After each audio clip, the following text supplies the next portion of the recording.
I've been on my computer a lot recently, whether I'm editing, writing, playing a game, or just about anything else that involves a keyboard. I'm actually putting a lot of strain on my hands and wrists. The sound and typing feel of my custom keyboard is great, but because of its high profile, it is somewhat lacking in long-term comfort.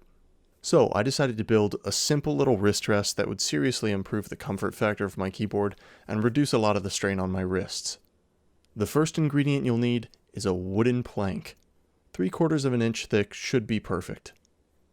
I do recommend using a hardwood like oak, cherry, maple, or a beautiful piece of walnut like I've got here. Just remember that hardwood is hard, so it's harder to work with.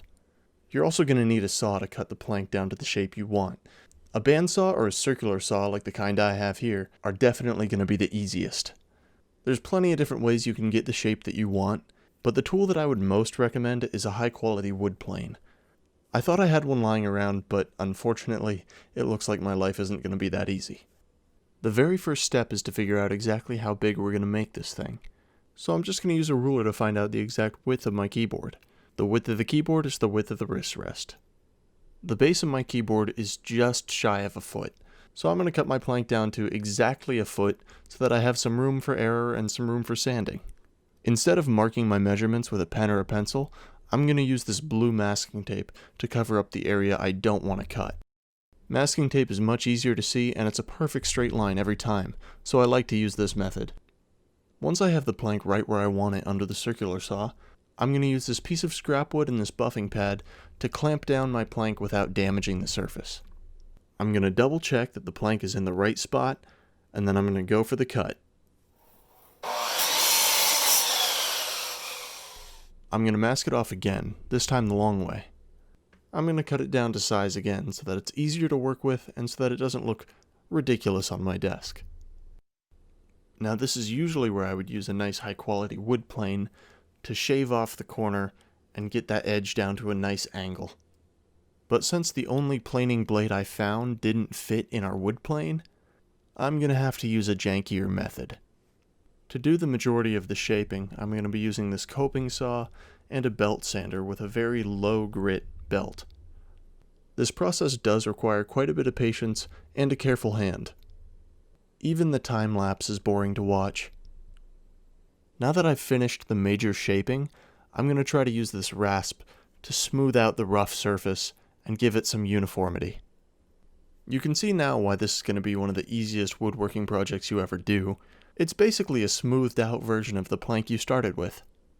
But to get it to that smooth final product, we're going to have to start going through our several different levels of sandpaper.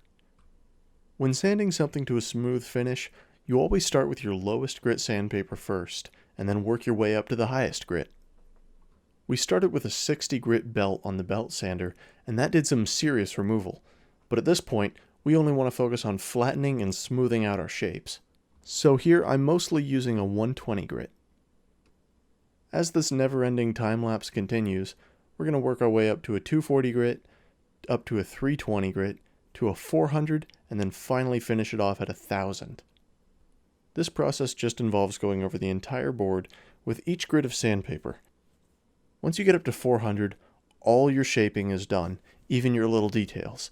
You're just focused on smoothing out all of your surfaces. And once it's all smooth, bring in that 1000 grit, and that'll polish it up to a seriously plastic-like smoothness. You can see the difference in the shine from the 1000 up top to the 400 on the bottom. It's a pretty big difference. Once we've got this whole piece polished up with the 1000 grit, it's time to clean off all the sawdust and stain this thing. When you're starting this project, you can choose whatever wood you want. The same thing goes for the stain. I love this dark walnut, but I think it could use a little bit of color. So I have this dark reddish stain, and we're going to lather this bad boy up. Whenever you're working with paint or stain, be sure to protect the area you're working on. Otherwise your dad will yell at you for getting green spray paint on his favorite oscillating fan. For stain, you just want to apply smooth, even coats with the grain of the wood. You definitely don't want any pools, bubbles, or drips. If you find that you've applied too much, you can wipe off any excess with a clean rag. The bright saturated color of the stain will die down as it dries fully. And after that dries, it's done. You can do more layers of stain if you want a richer, darker color, but I'm perfectly happy with this. There's one little addition we have to add before the whole thing's done. I'm going to add these little foam feet, which should stop the wrist rest from sliding around too much, making too much noise if it clatters, and it'll lift it up to just the right comfortable height for me. I'm very happy with the final product, even if it doesn't perfectly match the wooden case on my keyboard. Who knows, I might paint something on this in the future, but for now, it's just pure comfort. The size and shape is perfect for my big lanky wrists, and I can definitely tell this is going to help when I'm writing my final papers next week. I hope this video motivated you to go make something, or just be creative. It doesn't have to be anything super complex or fancy to be rewarding. Thanks for watching.